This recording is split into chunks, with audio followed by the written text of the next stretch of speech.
नमस्कार, आप सभी का बहुत स्वागत है साधना न्यूज में और मैं हूं आपके साथ मनीष कुमार। राजधानी भोपाल स्थित मंत्रालय में आज दिन भर मैराथन बैठकों का दौर चला।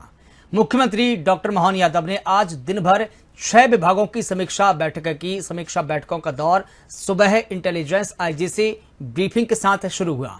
इसके बाद स्कूल शिक्षा और परिवहन विभाग की समीक्षा बैठक हुई। फिर सहकारिता, जनजातीय, पशुपालन और लोक निर्माण विभाग की भी बैठकें हुई। इन बैठकों में विभागीय योजनाओं, प्रगति और लंबित मामलों पर चर्चा हुई। मुख्यमंत्री डॉक्टर मोहन यादव ने कहा कि सभी विभागों की योजनाएं जनता तक सुगमता से पहुंचनी चाहिए। कोई भी व्यक्ति योजनाओं से वंचित न रहे, इसका ध्यान रखा जाना चाहिए। देखिए एक खास रिपोर्ट।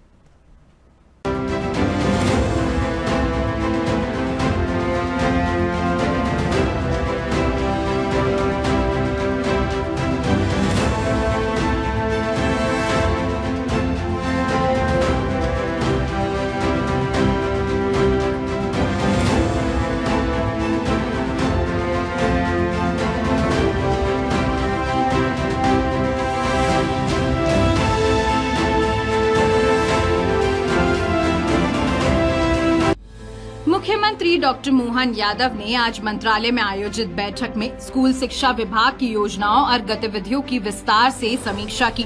समीक्षा बैठक में सीएम ने शिक्षा व्यवस्था को बेहतर बनाने के निर्देश भी दिए। बैठक में निर्णय लिया गया कि मध्य प्रदेश सरकार ड्रॉप आउट विद्यार्थियों को दोबारा शिक्षा से जोड़ने के लिए शिक्षा घर योजना शुरू करेगी। मुख्यमंत्री डॉक्टर मोहन यादव ने इस योजना को मंजूरी दे दी है। अब स्कूल शिक्षा विभाग इसी सत्र से योजना को लागू करने की तैयारी करेगा। मुख्यमंत्री डॉक्टर मोहन यादव ने कहा कि प्रदेश की शालाओं में व्यावसायिक प्रशिक्षण भी दिया जाए। हाई स्कूल एवं हायर सेकेंडरी कक्षाओं में कृषि, पशुपालन, मत्स्य पालन एवं अन्य रोजगार परक पाठ्यक्रमों का भी अध्ययन कराया जाए। व्यावसायिक प्रशिक्षण को दृष्टिगत रखते हुए संभव हो तो क्षेत्रीय स्व सहायता समूह को भी ऐसी शालाओं और विद्यार्थियों से जोड़ा जाए। वहीं मुख्यमंत्री डॉक्टर मोहन यादव ने सहकारिता विभाग के कार्यों और योजनाओं की भी विस्तृत समीक्षा कर अधिकारियों को आवश्यक दिशा निर्देश भी दिए। बैठक में विभागीय योजनाओं की प्रगति, नवाचारों और भविष्य की कार्य योजना पर भी विस्तार से चर्चा की गई। बैठक में कैबिनेट मंत्री विश्वास सारंग और वरिष्ठ अधिकारी भी मौजूद रहे।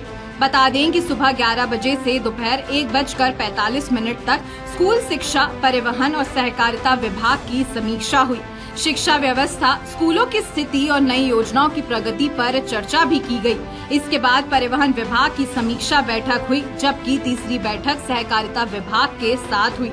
इन तीनों बैठकों के लिए 45 मिनट का समय निर्धारित किया गया था। वहीं दोपहर 2:30 से 3 बजे तक मुख्यमंत्री ने कुछ जनप्रतिनिधियों और अधिकारियों से मुलाकात भी की। इसके बाद दोपहर 3 बजे से शाम 6 बजे तक फिर से बैठकों का दौर शुरू हुआ।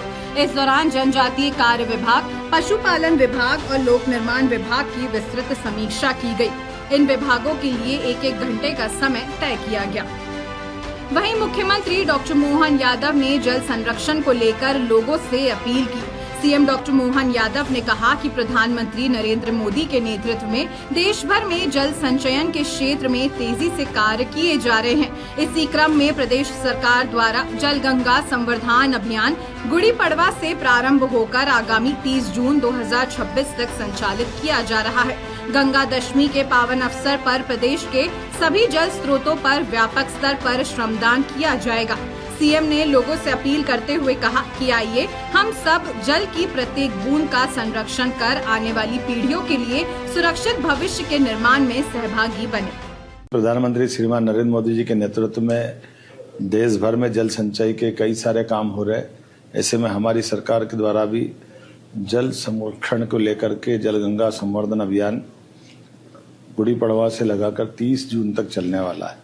ऐसे में गंगा दशमी के दिन पूरे प्रदेश में एक साथ सभी कुएं, बावड़ी, नहर, तालाब इत्यादि स्थानों पर श्रमदान करते हुए बड़ा अभियान लिया गया है।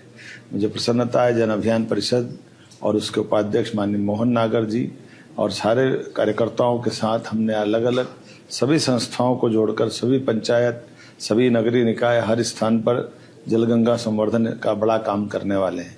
वो स्वाभाविक रूप से जब ऐसा बड़ा काम कर रहे हैं तो इस सब से जुड़े हुए अभियान के लिए आम जनता से भी आह्वान करता हूं कि वो सब जुड़े, तभी यह सार्थक अभियान होते हैं। और हमारे यहाँ तो जल की महत्ता भारतीय संस्कृति में, सनातन संस्कृति में आदिकाल से है। हमारा तो कोई भी अनुष्ठान, कोई भी पूजा बिना जल संकल्प के होती नहीं है।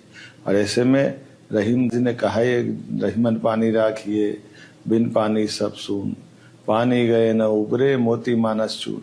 तो पानी के बिना सृष्टि की कल्पना भी करना अधूरा है।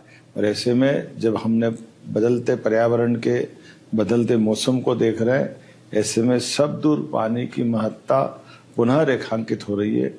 आइए हम सब मिलकर के जल संरक्षण के जन चेतना के काम, जिसके आधार पर पूजा अर्चन, साफ सफाई, कलश यात्रा, जलाभिषेक, इस अभियान में कई प्रकार के कुएं, बावड़ी, नदी, तट, तालाब, नहर और इन सब में परिषद के भी सहयोगी नेटवर्क, प्रस्फुटन समितियां, नवांकुर सखी, सीएम सीएलडीपी के छात्र और परामर्शदाता, राष्ट्रीय सेवा योजना के स्वयंसेवक, स्वैच्छिक संगठन, धार्मिक, सामाजिक, सांस्कृतिक, आध्यात्मिक संगठन, इन सब के माध्यम से लगभग 8.5 करोड़ जनता के लिए ये अवसर है। हम सबको जल संरक्षण अभियान से जुड़ने का आपके माध्यम से आह्वान करता हूँ। आइए हम सब मिलकर इसमें भागीदार बने।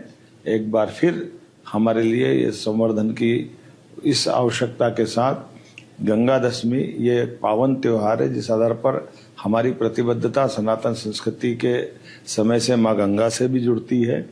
इसलिए गंगा के निमित्त हम सब निमित्त गंगा जी है, लेकिन 250 से ज्यादा नदियों का मायका है मध्य प्रदेश। आइए हम सब इस अभियान में शामिल हों। बहुत बहुत धन्यवाद।